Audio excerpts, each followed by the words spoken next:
Welcome to the Janelle King Show. I'm Janelle King. This is Extra 106.3, and this is where we discuss kitchen table topics that are typically banned from family gatherings, but are absolutely necessary in order to have a strong republic. And today's table topic is the war in the Congo. I'm talking about the Democratic Republic of Congo. Let's start with this. What were you doing in 1994? In 1994, I was a little girl. I was just playing around, living a normal life, very different from what was happening in Africa. In 1994, Rwanda was experiencing a horrific genocide in which an estimated 800,000 people, Tutsis and Hutu, were killed over a duration of approximately 100 days from April to July. The genocide was rooted in long-standing ethnic tensions between the Hutu majority and the Tutsi minority. Exacerbated by historical grievances, political power struggles, and economic issues. The aftermath of the genocide left Rwanda deeply scarred, with significant loss of life, widespread trauma, and the challenges of rebuilding a society fractured by hatred. Most of us have seen the movie Hotel Rwanda, and if you haven't, I suggest you go and watch it. This was my first introduction, particularly to Americans in my generation, as to what was happening in this part of the world. At the time, the Congo was Zaire. Thousands of refugees fled the country of Rwanda and ended up on the border of Zaire and Rwanda. But around 1996, a coalition of Rwanda Tutsi soldiers, elements of the Ugandan army, as well as Syrian rebels invaded this territory. They were known as the Alliance of Democratic Forces of the Liberation of the Congo, the ADFL. It was a rebel group that played a crucial role in the Rwandan-led invasion of Zaire in the mid-90s. The leader of the ADFL was Laurent Kabila. He led a group in overthrowing the longtime dictator Mobutu in 1997 and subsequently became the president of Zaire, then changing the name to the Democratic Republic of the Congo. Kabila's leadership was marked by significant challenges, including ongoing conflict, political instability within the country. He was then assassinated in 2001, and his son, Joseph Kabila, succeeded him as president. Since then, there's been different leaders. Since the 90s through the early 2000s, 5 million people have been killed. And today, we're sitting at roughly 10 million people have been killed. But what are they fighting for? Well, they're fighting for what's in your pocket right now. Your cell phone, your laptop, their minerals. Coltan, to be exact, is a mineral that is used for electronic devices such as smartphones, laptops, and all telecommunication equipment. About 80% of all coltan comes from the Congo. And the DRC is the world's largest producer of cobalt. And cobalt is primarily used in the production of rechargeable lithium-ion batteries, electric cars, smartphones, and laptops. They're also rich in copper, gold, diamonds, tin, and lithium. So why are we talking about this? For me, it's for several reasons. The number one reason is the fact that ever since I've been alive, and I'll be 41 this year, I've heard of conflict and war and people being killed in that part of the world. It's been decades and decades of murder. Then I started seeing reports that Rwanda was getting support from Hamas and Iran. And I said to myself, well, why are we not talking about this as Americans? This is not getting the same amount of attention as the Ukraine war or the Israeli war. Yet, so much of what we do every single day, so much of what we use every single day comes from this country. Well, I had to know more. So today you're going to hear a little bit of my interview with Furaha Mussanzi. Furaha was originally from the Democratic Republic of the Congo. She moved to Bradford 22 years ago as a refugee. She holds a master in African peace and conflict studies and has dedicated her energy to managing the Millside Center, supporting vulnerable individuals like refugees and domestic abuse victims. I have a lot of questions for her and I cannot wait to dive in. Thank you so much for joining the show. Please remember to like, share, comment, and subscribe. And don't forget to hit that notification bell so you'll be notified every time I upload new content. Now back to the discussion.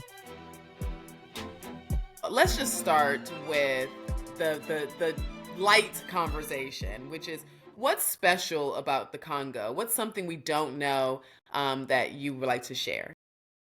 Oh, that's a great question. First of all, thank you for having me on here to share a little bit about my country. I absolutely love Congo. I am originally from Congo and grew up there as a child and moved to the UK at the age of 11. So I have very vivid memories of growing up in Congo. And it's funny when you talk about Congo, the first thing people tell you is that it's a war zone. Whereas my memories of growing up in Congo is absolutely completely the opposite. Yes, I did grow up in the war as well, but it's, I do remember just the green lush town that I grew up in. It's incredibly beautiful. Incredibly fertile. Just, we had a very simple life in a very small town called Nyakunde in the eastern part of Congo. And we could grow our own produce. And I remember that's one of my fond memories of growing up in a place where you just had access to such an abundance of like fresh organic food, which I all obviously miss. But I think that's one thing that I love about my country. It's incredibly rich. When we talk about the richness of Congo, it's literally in the soil, it's in the earth, it's in the food that people eat and the hospitality that they have. And Congolese people are one of the most resilient people I know. With everything that they've gone through, they just always bounce back, always, have cling on to hope. There's a phrase in French that says l'espoir fait vivre, which basically means in English translated, it translates to hope um keeps us alive. And I think that's what I love about Congo. It's the people, it's the land, and there is something so deep about the land when you think about it and connecting us to where we're from as a people. That the land itself has faced a lot of trials, which we'll get into soon, but it's incredibly one of the most picturesque places in the world. If you just look up Congo rainforest, it's like the second largest rainforest in the world after the Amazon. It's literally the second lung of the world. And unfortunately with lots of trees being cut down, it's also that unfortunately it's affecting our country. But yes, I would say the beauty of the land and the beauty of the people and their resilience. Hmm. I have to say, when I was doing research, that's what stood out to me was how beautiful it was. I was just like, oh my God, no wonder everyone is trying to pillage, so to speak, from this country because it is gorgeous. And I want to dive into the war that's happening today, but I kind of want to bring it back a little bit. Can you explain to me what like you said that your childhood was different? It wasn't like what we see now. What was your childhood like? Yeah, no, that's a really good question. So I was actually born in Rwanda, which is the neighboring country of Congo. My parents had gone there in the kind of early 90s because there was a lot of unemployment in my country. And so they both found work and they were being paid really well. So they made the shift in Rwanda, but they moved back to Congo just before the genocide in Rwanda. Which is obviously linked to the war in Congo. And so I have this my kind of identity crisis of where I really belong because I've never actually been to the place where I was born. But when we moved back to Congo, my childhood was one of simplicity, I would say. My parents worked in a really small missionary hospital in like I said, a very small town, which probably had, I would say, a population of about 20,000, if that, very small. Everybody knew everyone. You could, this whole sense of like just living in community was a part of my upbringing. You know, the African, I would say, the African virtue, the virtue of being living together in unison. I'm sure you've heard of the term Ubuntu, where I am because you are, which just literally means that our humanity is connected, interconnected with one another.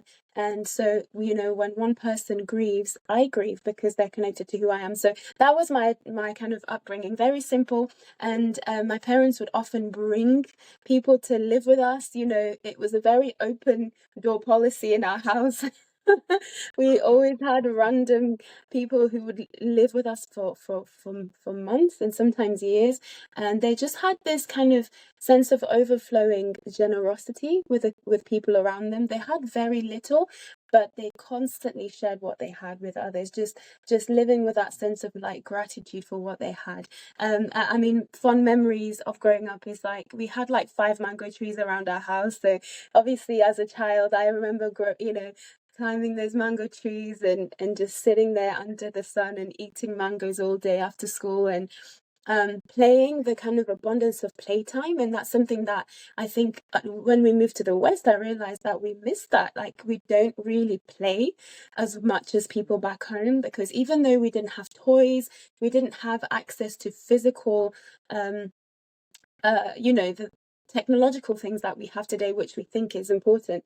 We literally would just run around and have the freedom to just explore in nature. And like I said, my parents from a young age taught us to learn how to grow our own food. And so you just had that, I guess, that the simplicity of just appreciating what you had. I love that. You mentioned what's happening here in the West, and we don't play like we used to. I'm a little bit older than you. I'll be 41 this year, and I was just thinking about how, as a child, I do remember playing. I do remember going outside. I do remember having friends. I didn't. Now, I wasn't one of those that played rough, but but I do remember us playing outside and not having technology in our face. And so Mm, now our young people are staring at technology all day long. And it's got to have a negative effect. But before we go deeper into the technology side, the mineral side, mm, I know a part of your story is that you were a refugee. And now I know, coming from Rwanda, considering the history of Rwanda and Zaire, the Congo, and all of that, what were you told about what happened in the 90s, or what happened during those wars? yeah. So I mean, even though my childhood was beautiful, and I feel like my parents really shielded us from a young age from everything that was going on. But as I grew older, I say older, I left Congo at 11. When I was around 5, 6, the civil war in Congo happened. So I vividly remember um us, the being living in a war, gunshots, people fleeing, carrying what we had. We had to physically leave our home to find safety at the age of 5. And so that's my first memory of war, is like just a, a pickup truck of soldiers literally stopping in front of our house, and they were recruiting child soldiers at the time. And um yeah, the fear of death was so real. And I remember running. This is the story I tell, when I go into schools and tell my story, running to my mum and telling her I didn't want to die, because even at that age I realized, oh, we may not make it. So that I, I didn't have to necessarily be told anything, because I was living in it.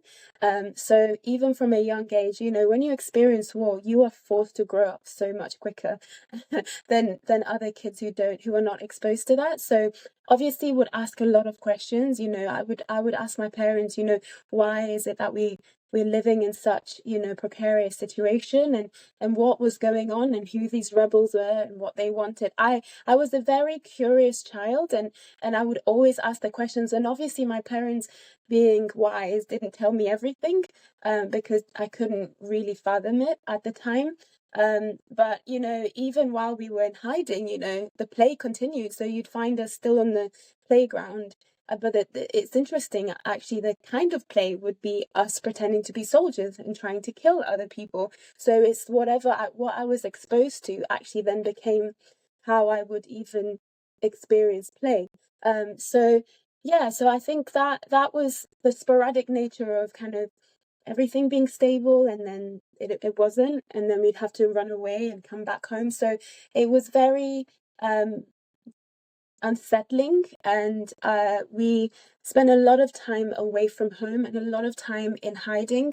Now, there was a lot of tribal tension at the time. Obviously, the war that had happened in Rwanda, the genocide happened just after we left Rwanda. So we were just about made it out of Rwanda before that all happened. And I remember growing up in Congo, yeah, just so many times where um, the the soldiers would come, and a lot of it was also tribal tension, I should mention. So there was a civil war where, at the time, Mobutu, who was the president of Zaire, was being he was being I guess taken over by the next leader, which was Kabila, and so that's what caused kind of a huge uproar in Congo in the late 90s, which ended up being known as the First Congo War. And yeah, so it was very much part of my reality, even as a child, and I don't think I fully grasped what was going on. And so you'd hear stories of, loved ones going missing and your friends being killed, and it kind of was almost like surreal. But I don't think I fully understood or grieved that until I left Congo, much later. I'm glad that you're sharing some of these details, because we see things through documentaries, we see Mm, pictures and things of that nature over here, but we haven't lived through it, we haven't witnessed it. And there's something you said that really stood out to me, which was the young people, the young kids that have to grow up so fast when you are living under that type of oppression. And when I was watching a documentary, I saw a child that looked like he had to have been no more than 4 or 5, mm, maybe that age. And wow. they had a little younger sibling walking with him, and he's kind of like helping the younger sibling, and I mean, just doing Mm, things that you don't see other younger kids doing here. And yeah. so that stood out to me when you made that statement. Could you I would love it if you could share, just from your perspective, what is the message that you want to convey as it relates to where the Congo is today? Because Mm, it feels like they've been in war for pretty much the existence mm, of this country, and so I just want to make sure I understand and that my audience fully understands what's happening today in the Congo. mm. Yeah, well, what's happening in the Congo right now is that in January, the M23 rebel groups, so this is one of dozens of rebel groups who exist in the Eastern Congo alone, they threatened to take over Goma, and then they did. Goma is a very strategic uh, trading um, town in the eastern part of Congo. Yeah, the place where a lot of vital trading, transport happens, and it's also close to a lot of the mining towns. And they also took over Bukavu, which is again the second largest town in that region in Kivu. So yeah, it's been a really scary time, because Congo, even though there's been a lot of threats in the past, they threatened to take over Goma. It didn't quite happen, and the UN, are based in that region, so people thought, oh, this was not really going to happen, but unfortunately, it did. And so currently, Goma is going through. There is just over 8,000 people have been killed in the last um in the last 3 months, and millions of people have been displaced. The humanitarian crisis, I think that's what hits me. It's the fact that people in Congo are living in the most horrific conditions. in refugee camps in their own countries. And oftentimes we talk about migration, we talk about, why are people leaving? And it's when your home is not safe, you do anything and everything to make sure you save your life. And oftentimes in war zones, people end up being displaced in their own land. They don't even make it outside of the country. And so in Goma alone, there's, hundreds and thousands of people living in refugee camps with no water, very little access to water, food supplies, and obviously diseases of the kind of disease that would just is killing people. There's lots of humanitarian organizations on the ground, like the UN, trying to do what they can, the Red Cross, but it is actually it's like living in a horror film. So my older sister, this hits close to home because my older sister, two of my sisters are in Congo, but one of my older sisters is currently in Goma. So for 5 days when the war started, we didn't have access to her because they shut down the internet. There was no running water or food, so people were literally stuck indoors for days. And so it was very scary being so far away from there, not knowing whether they were alive or not, and then finally hearing their voice over the phone, and the stories of her kids, who are, the youngest is 3 years old, and the trauma that they're experiencing. And I think for me it was more of it was a re-traumatizing experience, thinking, oh goodness, like my parents are in their 70s and they grew up in, during the colonial period, and they've faced a lot of hardship, and we grew up in the war, and the next generation are still growing up and experiencing violence and war and being terrorized by this rebel group. But I think what we have to understand is behind the rebel group is the key thing is they're after the resources that exist in Congo. And coltan and cobalt are one of the key minerals that we in the West benefit from on a daily basis. Our phones or electronic devices that we have, over 70% of these minerals come from Congo, and oftentimes they're mined illegally, or they're not actually and it's the rebel groups that actually own these mines. But behind the rebel groups are multinational companies who are then profiting and getting billions, and basically getting all the profit for whilst people on the ground are actually suffering, and people on the ground are facing horrendous humanitarian crisis. Yeah, let's break that down a little bit, because I don't think our audience, and I know people here in America, have no clue about how our electronics are actually working. So in most cases, I Mm, think we just turn it on and we think that that's just, electricity, right? But mm, there are minerals associated with all of our electronics. You mentioned coltan, we mentioned cobalt, but your country is not just rich in those minerals as well. I mean, it's diamonds, gold, yeah. tin, lithium. I mean, the list goes on and on and on. So it's amazing. It's actually fascinating that a country that is so rich in Mm, minerals that are used all across the globe, yeah. yet the people are poorest, and it makes Mm, no sense to me. Now, these rebel groups that are guarding these mines, you're saying that they're connected to businesses. How does that happen? right. How is this occurring? And Mm. I'm really confused about that part of it. Yeah. Well, I think the easiest way to understand this is to look at who is sponsoring them. Because unless we understand who's sponsoring the rebel groups, we won't really understand where the kind of supply chain starts from. And so for me, I think of there's multiple reports, including the UN, who talked about how Rwanda are the ones who are backing M23 rebel groups. Now, why is that important? I think that's important because when you actually look at Rwanda's an incredibly beautiful country, and it has gone through a lot of its own challenges, recovering from the genocide and doing really well. But unfortunately, the reality is Rwanda is actually now known as one of um, the biggest exporters of coltan and cobalt.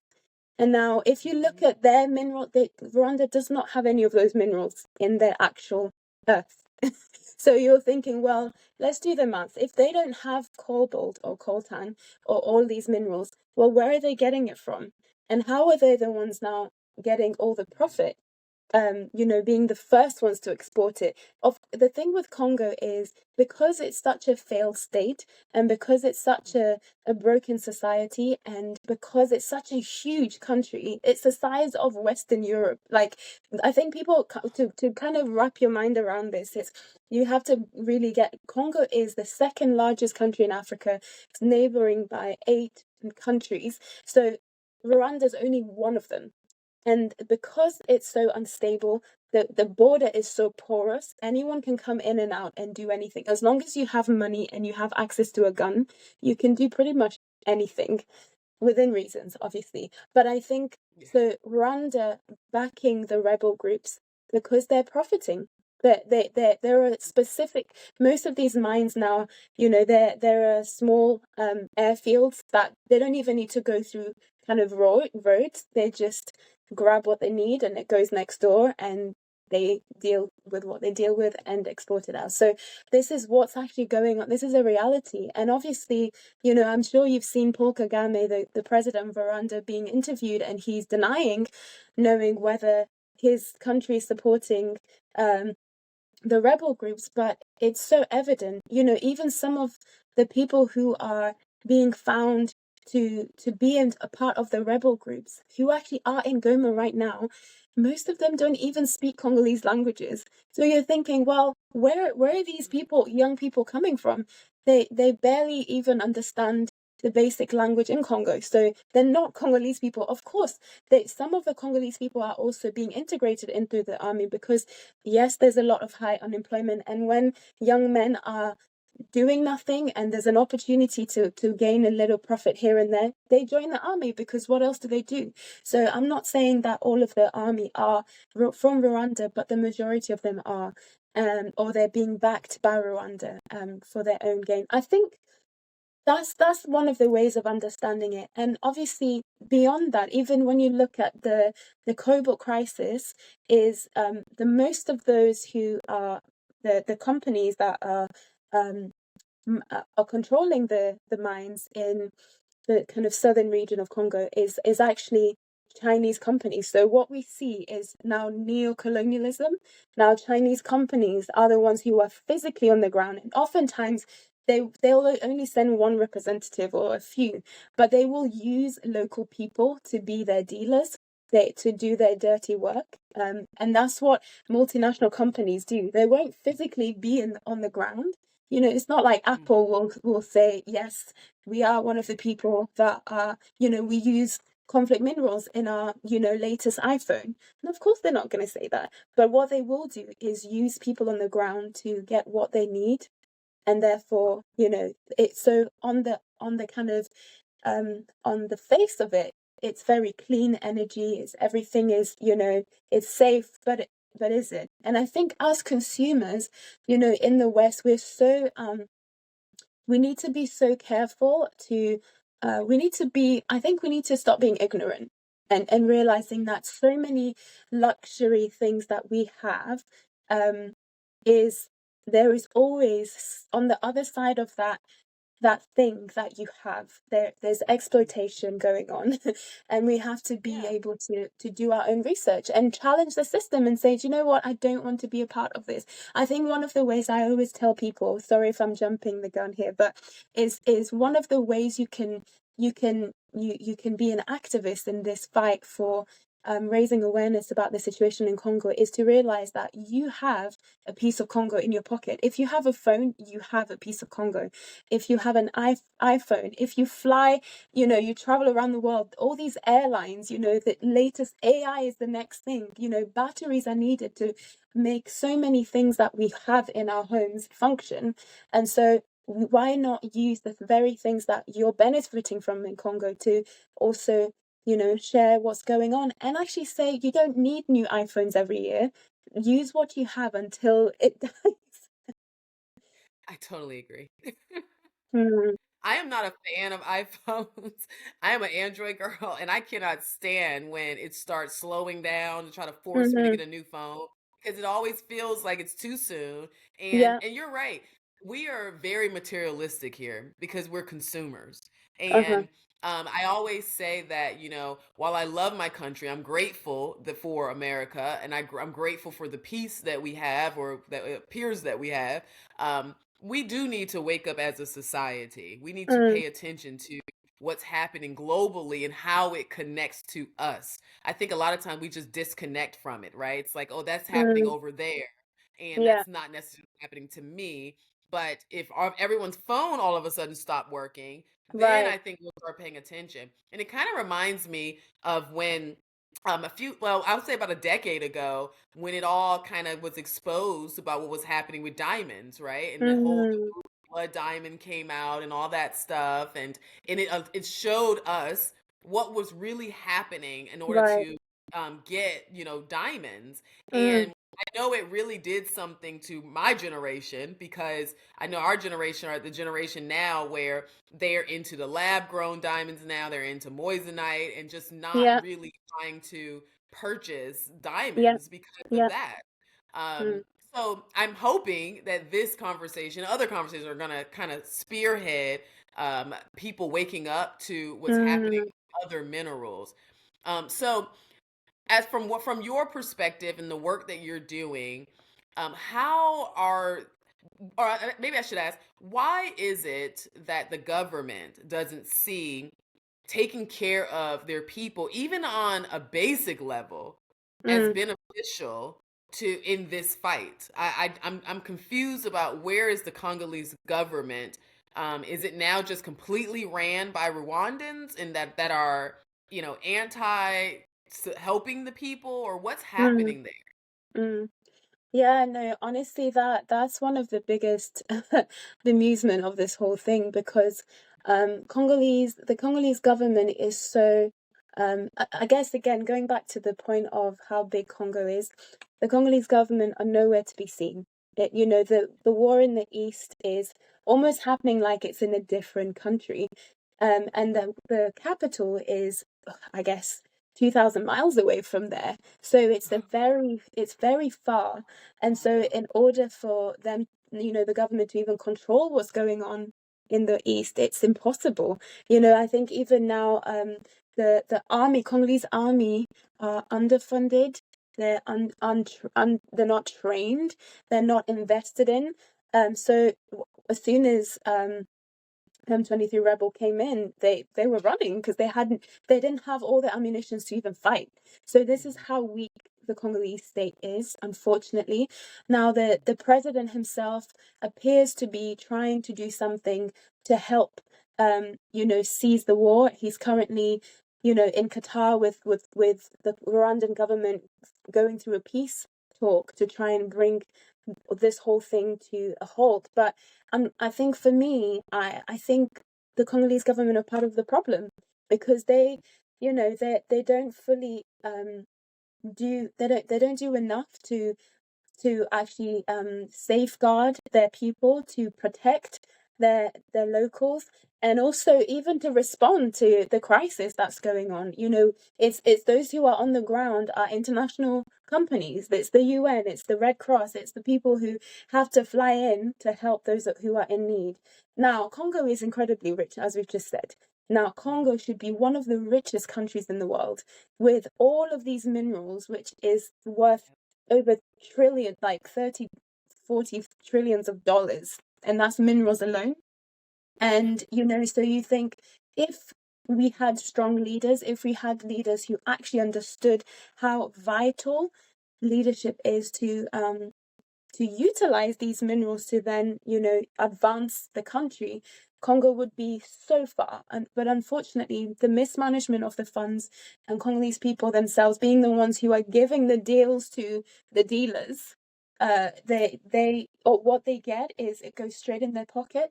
So the money itself is not actually used to enrich the Congolese people and help them to come out of poverty, to come out of war and violence. Instead of progressing, we're regressing day by day, which is really, really sad. Well, I mean, if you look at the, you know, corruption is guaranteed if there's a weak government, right? Oh, Um, absolutely.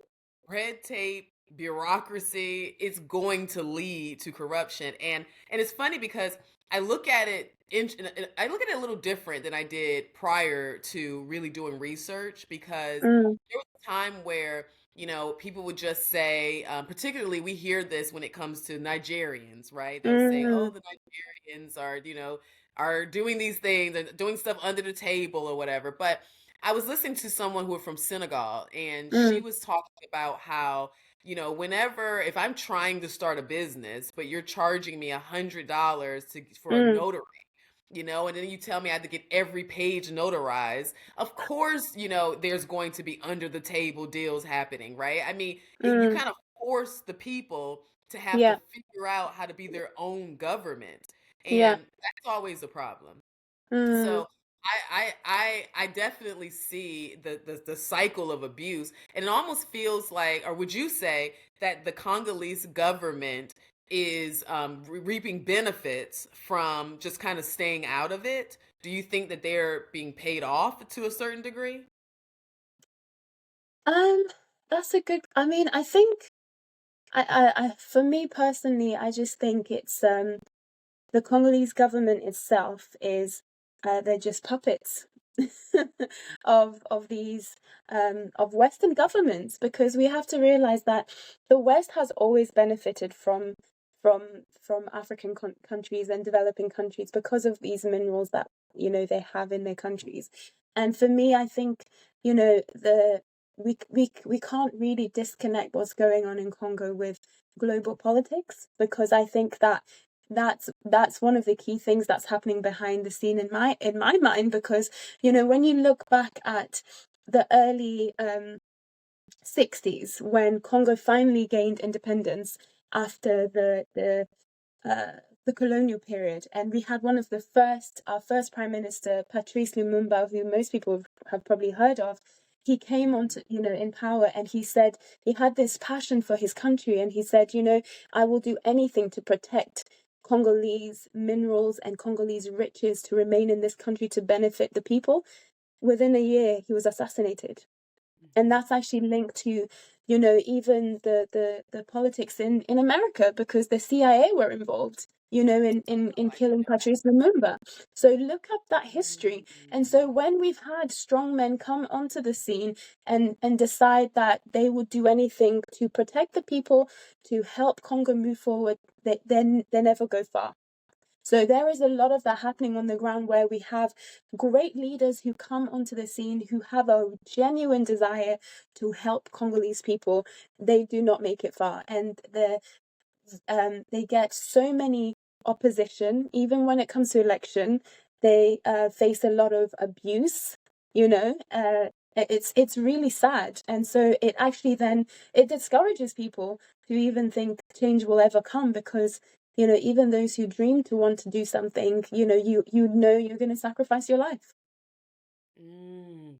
So, okay, oh man, I hear it loud and clear. I get it now. It's so not only is the government having to fight the government of the country surrounding them who wants to get Mm, in and take the minerals, but now if they even look like they are the strong man, the Congolese mm, government, then now you have to look on a global stage. What other yeah, interests are being impacted?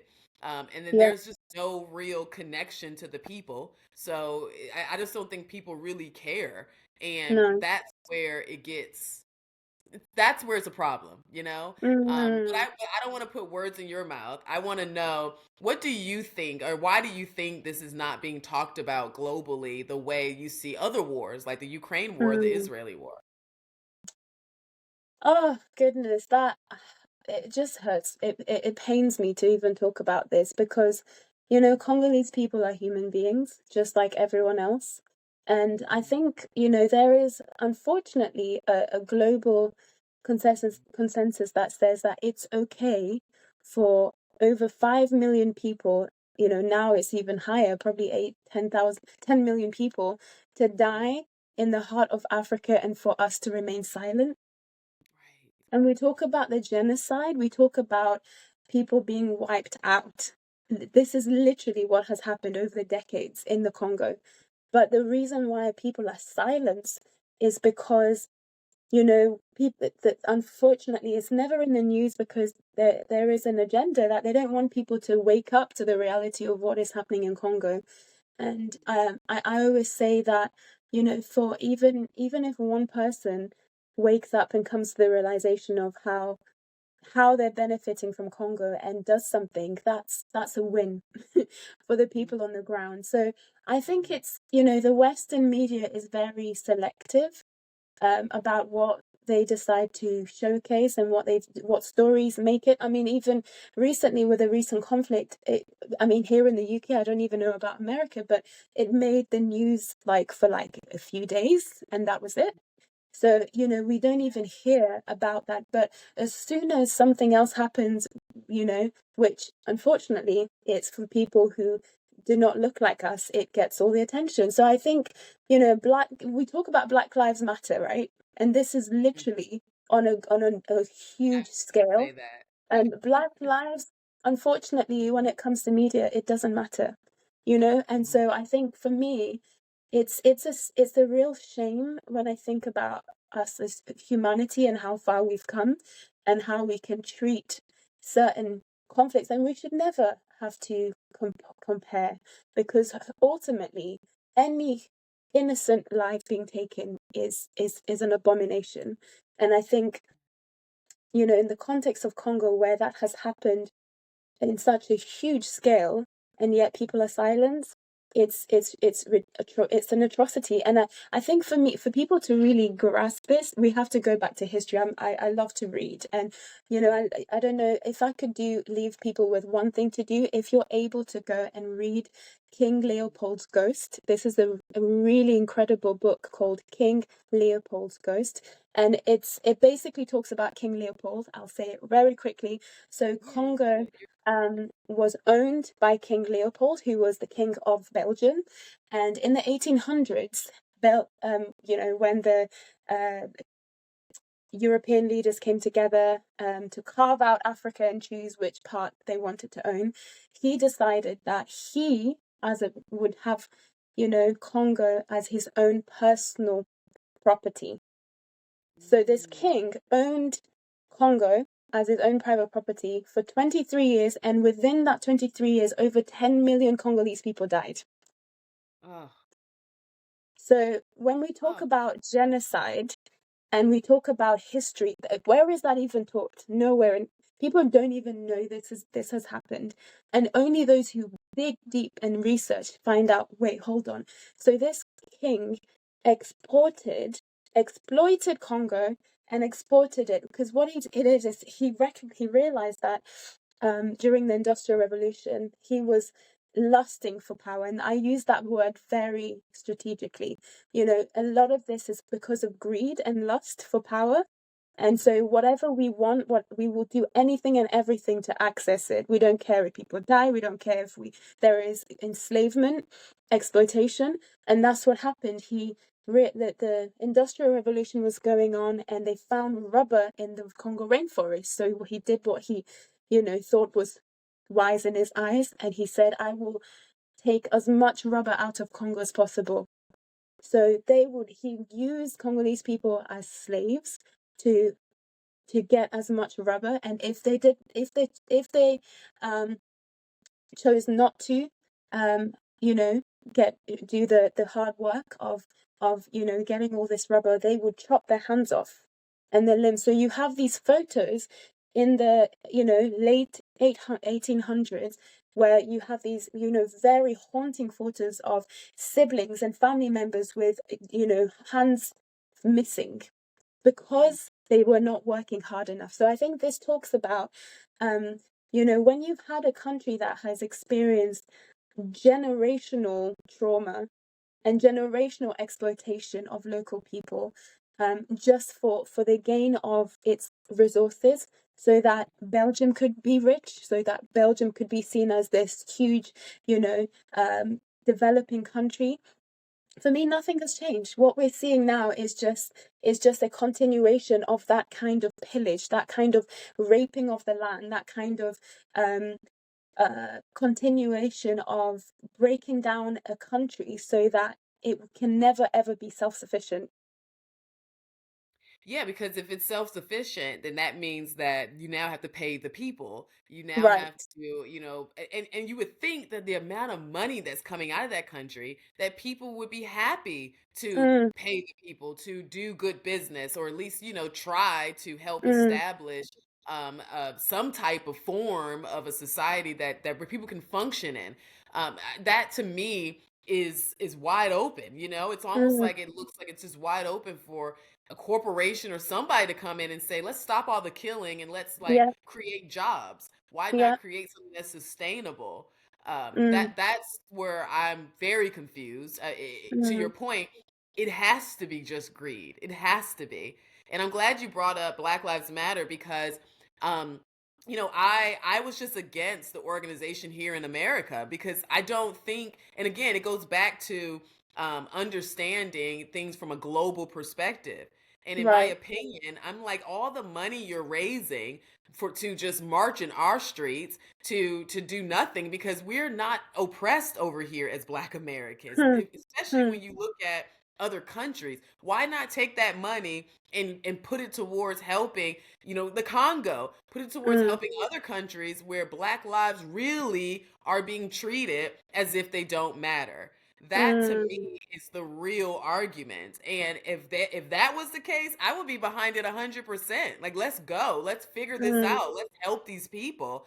But, and the same thing goes for, migration and our open borders. I mean, I don't want to open our borders for people who are just walking across so they can sell drugs to our society. I want to open the borders for people who really are living under extreme amounts of poverty due mm. to real oppression. And Yeah. so shining that light is important. What can we do over here if we're not part of a corporation and we're not, someone who has an NGO? How Mm. can we help? That I think the best way to help, I say, always starts with knowledge. Go and do your own research. Don't just rely on the media to feed you because it's not going to feed you the right thing. And read, like I said, King Leopold's Ghost is just one of those books. There's so many other books for you to fully understand the geopolitical nature of this conflict, that it's not just the conflict in Congo, but affects the whole like region. You have Rwanda and Uganda being involved, and again, everybody wants a piece of Congo. We say Congo is like, my dad always has this saying. He says Congo is like a beautiful woman in the village that every man is lusting after. And that's what it feels like. It's like they would do anything and everything to have this woman. And unfortunately, that's the reality of what's going on in Congo. And I would say, please, if you're able to, find organizations on the ground who are trying to raise awareness, who are trying to support local people. Because I always say that the real heroes of Congo are those who stay on the ground, those who choose to fight, those who choose to not leave because they realize that their gifts are needed. And I talk about my sister, who is actually a pediatric doctor, currently working in Goma, where there is occupation of these rebels, going to work every day, not knowing what's going to happen to her boys at home or when they go into schools. So there are people on the ground who literally sacrifice their lives. And actually, one of the sad things that happen, she's seeing this trauma every day, is women are, and the thing with war is the trauma and the scary nature of, like, it literally affects your body. So a lot of women had to go into labor much earlier because of the trauma of the war. So they had so many premature babies in the hospital, and the actual airport has shut down. So there are no, like, um additional resources coming in the region where she's at. So we, even here in the UK, we're trying to help people raise money to send on the ground, so a lot of these women can have access to healthcare. And often they don't have, it's not free, someone has to pay for them to be able to care for their newborn babies. So something as simple as that, if you care about women's rights and human rights. And actually, the other thing that Congo is known for, unfortunately, is a bad, thing to be known for, but Congo is known as the rape capital of the world. Women are raped, children, even as young as 5, as women as old as 90. And this is what happens when power comes into play. When you have men with guns and they think they have control, they do whatever they can. So women are not safe walking on the streets, even going to the market. Anything could happen to them. They could get pulled on the side and they do whatever they want to them and throw them out. So it is a very scary time. So if you care about the development of green energy, which we talk about, we're trying to help our world in the West be green, then do your research and understand the cobalt crisis in Congo. Do you really need to buy that electric car? Is it necessary? And actually Right. understand that there are so many documentaries on YouTube. Even if you just look up cobalt crisis, you'll find multiple documentaries that talk about what's going on. The artisanal mines and young people, children as young as 7, who are forced to go and mine these because they're small enough to go into the mines, but a lot of these mines do not have any safety regulations. A lot of the mines collapse on people, people die, and of course cobalt is it's a dangerous thing to even inhale. So people are getting sickness, and there's all sorts of studies around women giving birth to deformed babies because a lot of the mine, the kind of minerals like is infecting even the water supplies and where people go and get drinking water and bathe. So it's affecting communities who just want to live in peace.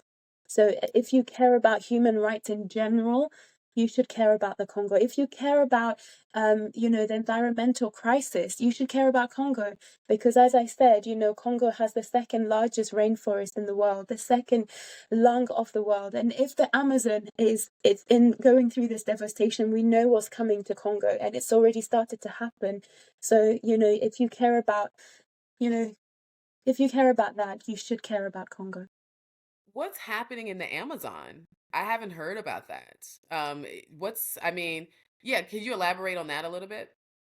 Yeah, I mean, I'm just talking about the deforestation, and that Oh, has been going on for a long time, and that is one of the biggest thing that Congo is facing right now, because all these when you cut down all the trees, it's not just the people that suffer, it's the species that live there that suffer. And so, as I talked about Ubuntu, the interconnected nature that we are created to live in unison with even the plants, the trees, the animals that coexist with us, we should care for them. it's interesting because as you were talking, I'm getting all these connections are happening in my brain just between conversations that I've had with elected officials, with people that are in politics here in America, as Mm, well as people on the ground who are just, trying to figure out what's going on. And it's particularly around these green initiatives. One of the things that frustrated me was there weren't a lot of answers as to mm, how we're going to rev this up, right? There was a time yeah. where, and I know in the previous administration, where they were pushing for everyone to get an electric car.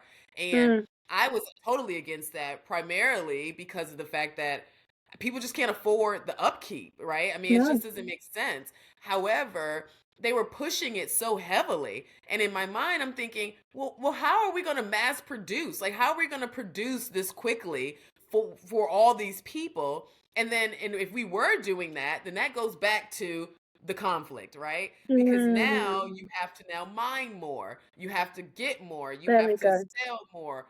That means more people will die. Yeah. And the fact that these are all people claiming we're doing this to be cleaner and healthier and all this stuff, but we're not talking about the lives that are Mm, connected to it, it just sounds like the whole blood diamond crisis all over again, where absolutely. people, the fancy, rich, wealthy people just kind of live our lives and do what we do and not ask questions and only care Mm, about things we want to care about rather right. than caring about the entire picture. Mm. I want to get your take on this. The tariffs that's happening that Trump is putting on China. Do you feel like that may cause them to um, be less involved in stealing the minerals from the Congo because they're not able to export as much. So, do you feel like there may be some type of relief because of these tariffs, or do you think it may be the opposite and cause more harm?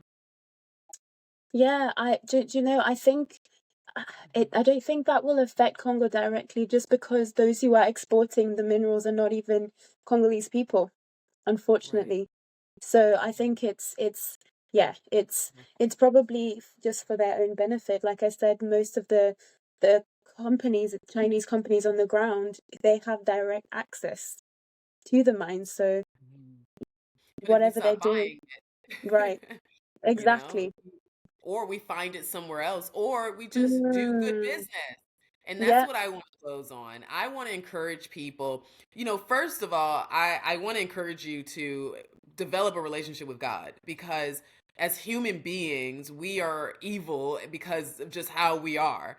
And Mm, we need that restraint that Christ brings. So I always like to make sure that I emphasize having a relationship with God. And then mm, secondly, we need to start doing good business. I mean, mm, just because you can take it doesn't mean you can have it. And everything that may not be illegal doesn't mean it's not unethical or unmoral. And you that counts, particularly when it comes to God. So I want to encourage people to really pay attention to what's happening. The companies that are associated with this massacre and the genocides and the abuse that's happening over there. I do hope that they're exposed. I do hope that there mm, is some reprieve to the people. And I'm like you. I've been feeling this for a while. I would say for the last 2 years that like mm, something is happening when it comes to the exposure. A lot of yeah. people are being exposed. A lot of corporations are being exposed. Mm, People are passing away. I'm just seeing things happening too. And it does feel like, God is going to deal with what's happening. I mean, you just can't keep absolutely. killing people and pillaging off of their land and doing all this evil. And then these people are praying because Christianity is a major religion in the Congo, Mm, correct? yeah. Yes, it is. Yeah. Tell us a little bit about your organization and how people can follow you, get involved, and just support you. Yeah, thank you. So I actually just work for my local church here in Bradford in the UK. And so my parents actually have an organization in Congo, based in Congo called CRC. It's uh Centre Résolution de Conflits in French, which is Conflict Resolution Center if you were to translate in English. But my dad, it's a long story, but he was nearly killed in one of the wars in Congo, and he realized, oh, there is a need to educate people here on conflict resolution. Yes, we do have our differences, but how can we resolve our problems before it goes into the violence? So that he had this revelation one time in church in the early 90s, and just went on and set up this organization and has continued to function for 30 plus years, and it's based in the east of Congo as well. And so they do a lot of work in post-conflict context, helping women have access to resources that can help them come out of poverty, educating local leaders on peace building and the importance of us continuing to build for the future, and I guess just not regress back into the the previous conflict that Congo has gone through. So that's still going on, and if people want to support them, you can look up CRC online. Um, I'll share the link for the website. But also, I think most importantly, like I said, if you want to give towards the crisis in Congo, I'll also share a couple of sources of where you can give to support people on the ground who are struggling. But I also just wanted to say that I think one of the things that um, I'm passionate about is I realize that, I could have been one of those people in the statistics of 10 million people who've been killed in Congo. And it's only by the grace of God that, um, we got out at the time that we did in early 2000s. And, I think when I realized how privileged I was to be alive and to live in a relatively safe country, I said to myself, God, I will do anything to talk about the suffering of my people, even if it's just to two or three people every week. And so this is why I'm so passionate about talking about my story and sharing about the the situation in the Congo. And yeah, if you want to follow me, you can follow me on any social media platforms. I'm on LinkedIn under Furaha Mussanzi. I'm sure Janelle will share the link for that, but also on Twitter as well under Furaha Mussanzi. That's awesome. Thank you so much. I look, I have so many more questions coming to my mind, but I cannot occupy all of your time. I know that it's getting late where you are, so I would definitely want to let you go. I understand that this is really big, and Yeah. we're over here fighting. And Mm, while I do believe that capitalism is a resource, it's a system that has pulled people out of poverty, but not when it's abused. When mm, we abuse capitalism, then it becomes a problem. The last absolutely. 2 minutes, any final words that you would like to share? Yeah, I think just the final words, I'm a person of faith and I do believe in the power of prayer. And I always say, when I get overwhelmed about what's going on in Congo, I get on my knees and I pray. And I ask God to protect my people and I ask God to shield them from, yeah, from everything that's going on. And even speaking to my sister on the ground, she would talk about how they just feel so protected. It's funny, you don't fully know what peace is until you live in a war zone. And to be Mhm. able to go to sleep, and even though you're hearing gunshots and you know that you're protected, is a different kind of peace that it's difficult to express with words. And so I think that's what keeps me going. What keeps me going is the fact that I know as long as I have breath in my lungs, I will do what I can, but ultimately God is the one who is protecting Congolese people. And I always talk about James 5. It talks about the rich oppressor. So if you have time and you're a believer, go and read the scripture in James 5. And it talks about how the time for judgment is coming. And I really believe that. And I'm a very prophetic person. And I think, a lot of those who are oppressing the poor, those who are oppressing countries and people who have no way to fight for themselves, God is watching. And there is going to come a time where that judgment will come. And literally, that scripture says, repent, and we do, as people who see ourselves as relatively rich in the West, we have to do our part to repent and to look at what am I doing that is causing and exploitation and pain on the other side of the world. It could be something as simple as the clothes you're wearing, you don't even realize that they're made in a sweatshop in Bangladesh or something like that. So we should all be activists, especially those who believe in who are believers. So I think I want to challenge people to think beyond just Congo. Think about every single product you have in your home. Where is it coming from? And start to even do a whole inventory of everything you have and say, what can I do to stop this consumerism culture and to be grateful for what I have, but also to do something that I can to not perpetuate that same cycle of violence on the other side of the world so that I can have the luxury and the benefits of what I have. So thank you so much for participating in this interview, for being a part of the show. Definitely want to have you back. And thanks again. Thank you for having me.